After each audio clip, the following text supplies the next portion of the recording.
Souvent, une question qui revient, c'est: peut-on faire une séance d'hypnose régressive transcendantale à un proche sans son consentement, sans son accord? Alors aujourd'hui, je vais vous expliquer pourquoi nous refusons dans la majorité des cas et quels sont les cas exceptionnels où nous pouvons intervenir.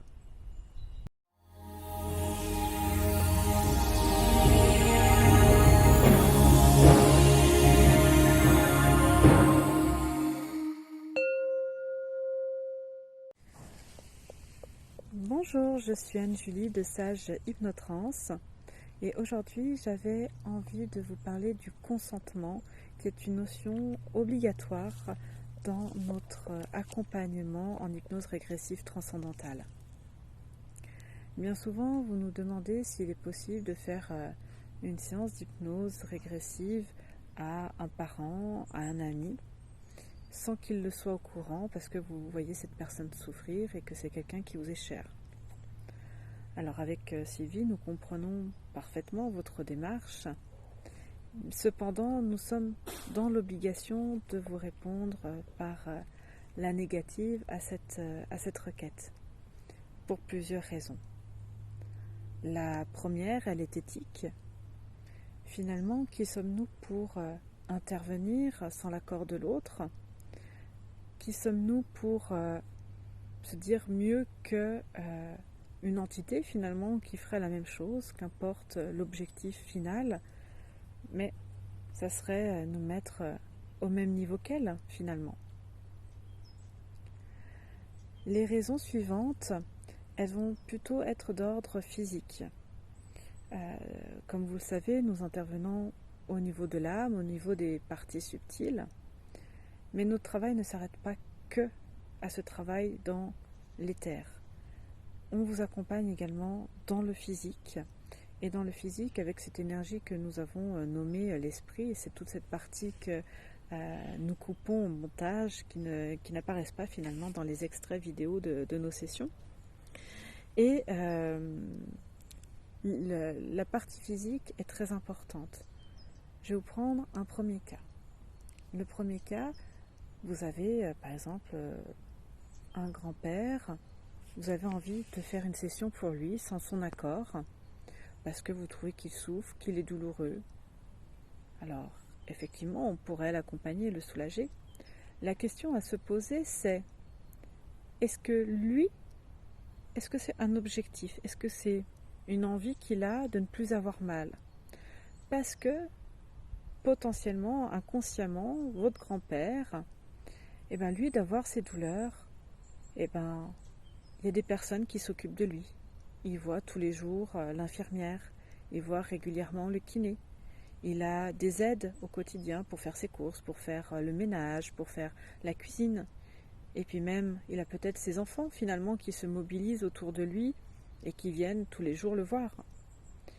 Alors même s'il a ses douleurs, qu'il est enfermé toute la journée chez lui, et que son seul plaisir c'est de temps en temps aller à la boulangerie, s'acheter un croissant, un pain au chocolat ou que sais-je, si on lui retire cette douleur sans son accord, est-ce que lui a fait ce cheminement de qui suis-je sans ces douleurs? Est-ce que je suis prêt à quitter ces douleurs parce que il a peut-être une peur de se dire j'ai mal, mais finalement j'ai beaucoup de monde autour de moi. Tous les jours je vois quelqu'un. Est-ce que ça serait le cas si tout allait bien? Si les douleurs étaient inexistantes? Donc c'est pour ça que je vous dis, il est très important d'avoir l'accord de la personne et de savoir véritablement comment elle se sent et quelles sont ses attentes, ses objectifs par rapport à sa vie. Parce que ce qui nous semble bon pour nous ne l'est peut-être pas forcément pour d'autres personnes. Vous voyez ce que je veux dire?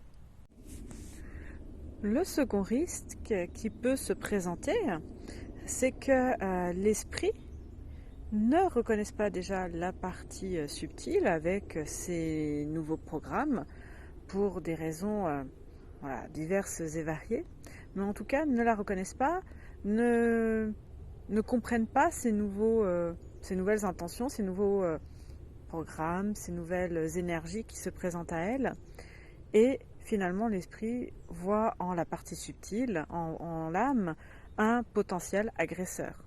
Du coup, qu'est-ce qu'elle va faire? Elle va se défendre. Et en se défendant, qu'est-ce qu'elle va faire? Elle va rejeter, mais elle peut aussi renforcer quelque part les programmes qu'elle avait déjà installés. Et ça veut dire, en renforçant ces programmes, renforcer ce qu'il y avait déjà de délétère, en tout cas. Renforcer une maladie, renforcer des douleurs, renforcer des programmes de soumission. Voilà, et ça peut toucher comme ça tous les domaines de sa vie. C'est pour ça qu'on met un point d'honneur à avoir le consentement des personnes à qui les sessions sont faites. Cependant, on va passer au cas exceptionnel à qui on ne demande pas. Ça va être effectivement les défunts, les animaux. Ça va être également les enfants. On estime jusqu'à l'âge de 14 ans, nous n'avons pas besoin de l'accord de l'enfant. À partir de 14 ans, 14-15 ans,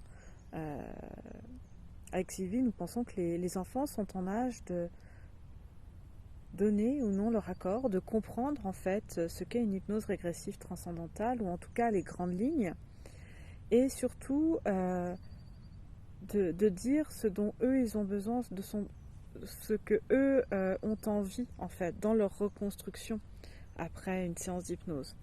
Parce que entre ce que un représentant légal, un parent, un proche pense et juge utile pour l'enfant, l'enfant a aussi sa responsabilité, et on demande du coup l'autorisation aux enfants à partir de 14 ans, leur accord, et surtout ce qu'ils souhaitent pour eux. Autre cas où nous estimons que nous n'avons pas besoin de l'accord, ça va être des personnes qui sont dans le coma ou avec des maladies neurodégénératives, où là effectivement on ne pourra à aucun moment accéder à l'accord de la partie physique, et c'est vraiment, on va dire, au cas par cas. On va aller étudier chaque demande pour être au plus juste d'un point de vue éthique. Voilà, j'espère qu'au travers de cette vidéo, vous comprendrez encore mieux pourquoi nos décisions, pourquoi nos choix, et finalement quelles sont nos valeurs et notre éthique avec Sylvie chez Sage Hypnotrans. Si vous avez besoin de plus d'informations, si vous avez des questions pour vous, pour vos proches, par rapport à l'hypnose régressive transcendantale, par rapport à notre accompagnement autour de cette méthode, vous pouvez nous contacter directement par mail, voilà, qui s'affichera juste en dessous. Je vous dis à bientôt. Au revoir.